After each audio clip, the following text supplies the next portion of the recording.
In October of 2019, a man made a decision that defied all logic. With no experience in extreme mountaineering, lacking the proper gear, and completely alone, he decided to take on Mount Fuji during one of the most dangerous times of the year. While most hikers wait for the summer season to attempt a safe summit, he chose to go when the mountain was blanketed in ice and snow, facing temperatures capable of claiming a life in a matter of hours. At that time of year, temperatures can plummet below minus 30 degrees Celsius.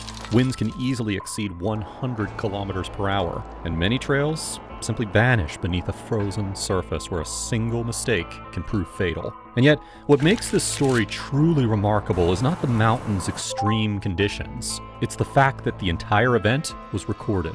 You see, unlike other hikers who document their adventures to share later, this man chose to live stream every minute of his ascent. Hundreds of people followed his journey on their phones and computers, watching as he slowly made his way toward one of Japan's most perilous areas. They saw him walking across ice-covered terrain. They heard his breathing grow increasingly labored, and they witnessed signs that things were going wrong. However, no one imagined that the broadcast was heading towards a conclusion that would shock thousands of people around the world. Over the years, this case has become one of the internet's most disturbing episodes. Not only because of the tragedy that unfolded before hundreds of viewers, but because it left behind a question that still sparks debate.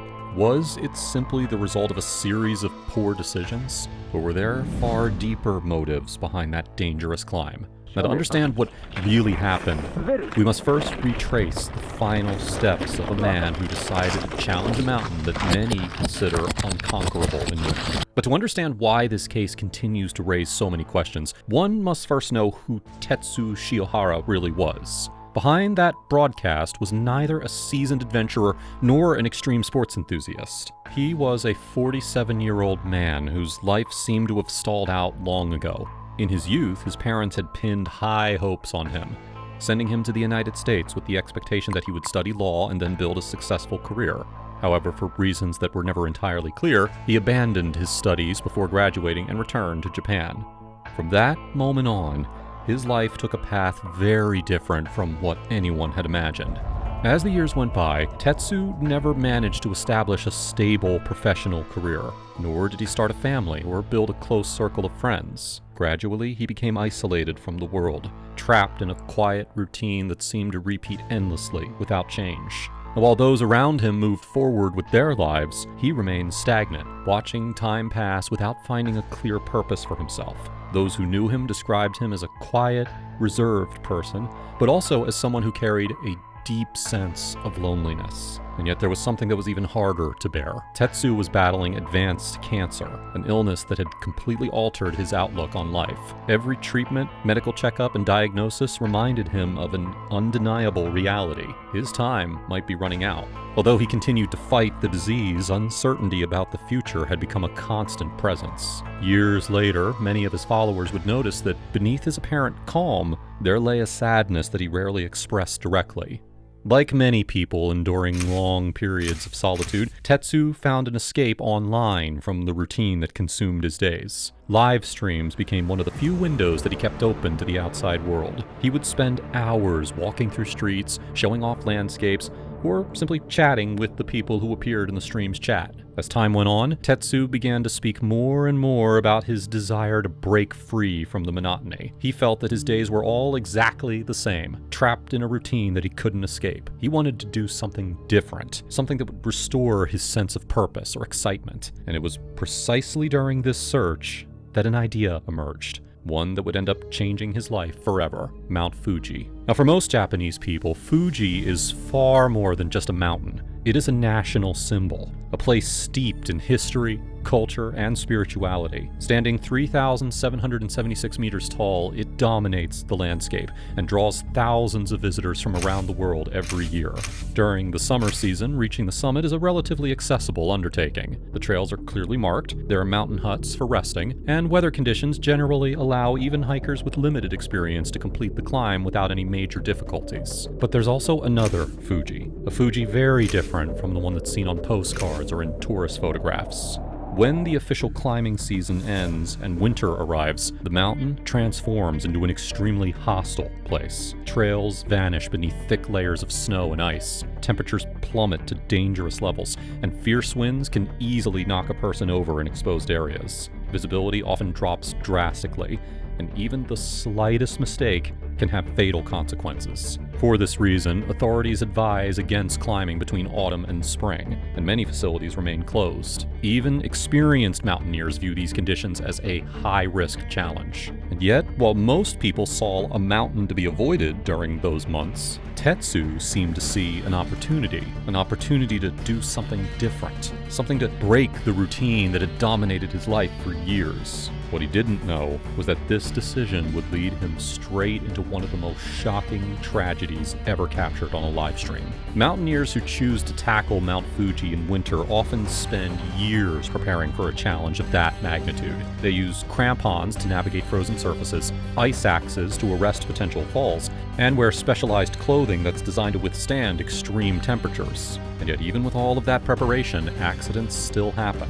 The mountain is unforgiving, claiming lives every season from those who underestimate its dangers. And yet, Tetsu Shiohara seemed completely oblivious to this reality. He lacked the experience for a winter ascent, he didn't have the proper gear, and he didn't seem to grasp the magnitude of the risk that he was taking. Even so, he decided to go ahead with it.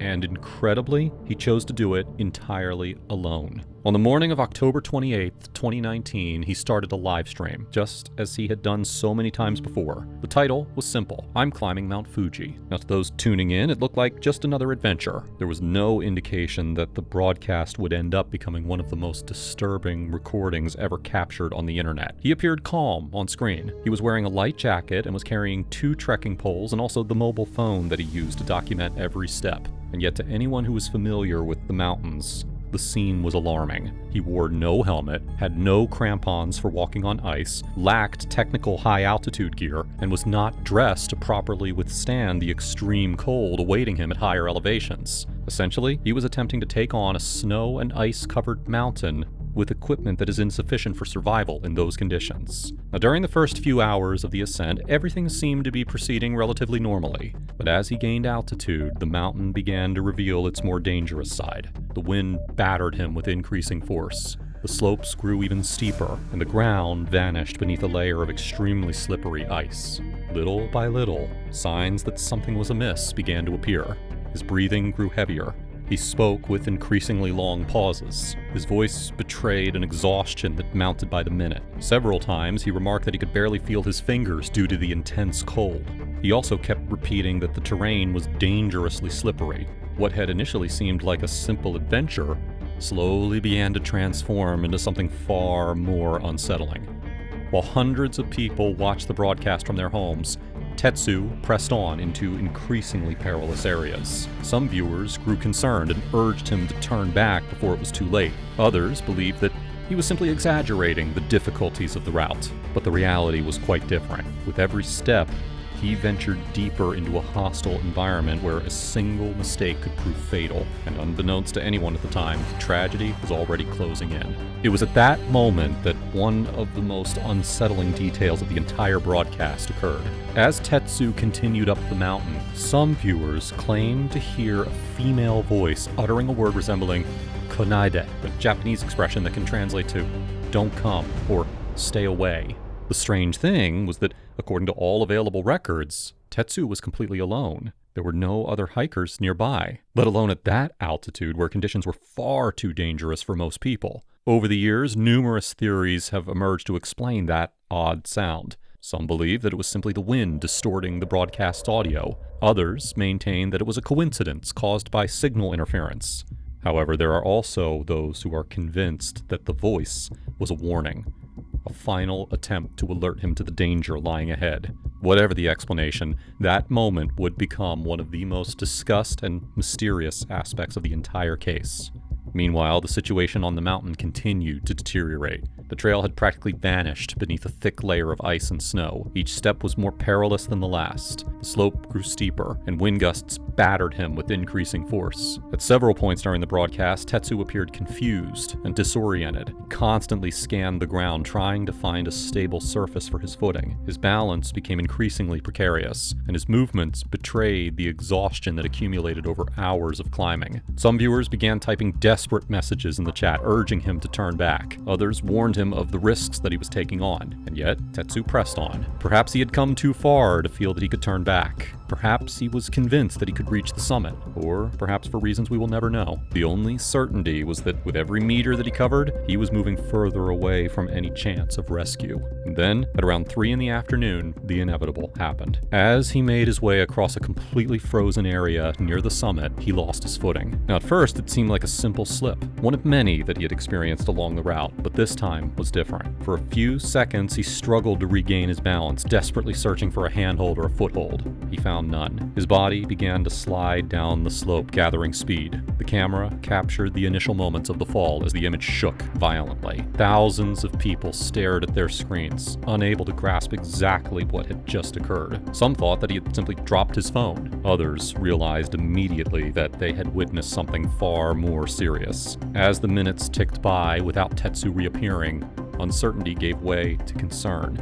And concern, little by little, turned to fear. Eventually, several viewers decided to contact the Japanese authorities to report what they had just seen. What followed was a complex search operation that was conducted under extremely adverse conditions. Cold, snow, and ice made the rescue team's work incredibly difficult. For nearly 2 days, they scoured the mountain, trying to find some trace of the missing hiker. Finally, after nearly 48 hours, they found a body at an altitude of over 2,000 meters. The news confirmed the worst fears of everyone who had been following the broadcast. It was Tetsu Shiohara. Reports indicated that the fall had been devastating. During the descent, he repeatedly struck rocks and icy surfaces, sustaining extremely severe injuries. The damage was so extensive that initial identification proved difficult and had to be made using his personal belongings. Mount Fuji had claimed another victim. However, the discovery of the body did not mark the end of this story. In fact, that was where the real debate began. To many, the incident was the inevitable result of a series of poor decisions. A man lacking sufficient experience had chosen to take on a deadly mountain during one of the worst times of the year, without proper gear and entirely alone. From that perspective, the tragedy seemed to have a simple explanation. And yet for others, the case was far more complex.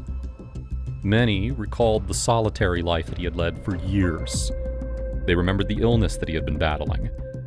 They also recalled the melancholic remarks that he often shared during his broadcasts, and they began to wonder if he was truly unaware of the danger that he faced. After all, it is hard to believe that an adult would be completely oblivious to the consequences of attempting to climb Mount Fuji under such conditions. That doubt gave rise to a theory that still divides opinion today. Some believe that it was an act of extreme recklessness. Others maintain that it was an accident born of overconfidence. And there are those who suspect that Tetsu knew exactly what might happen when he decided to begin that ascent. We will likely never know the truth. The only indisputable fact is that hundreds of people watched, in real time, the final moments of a man seeking to escape a life defined by loneliness and routine.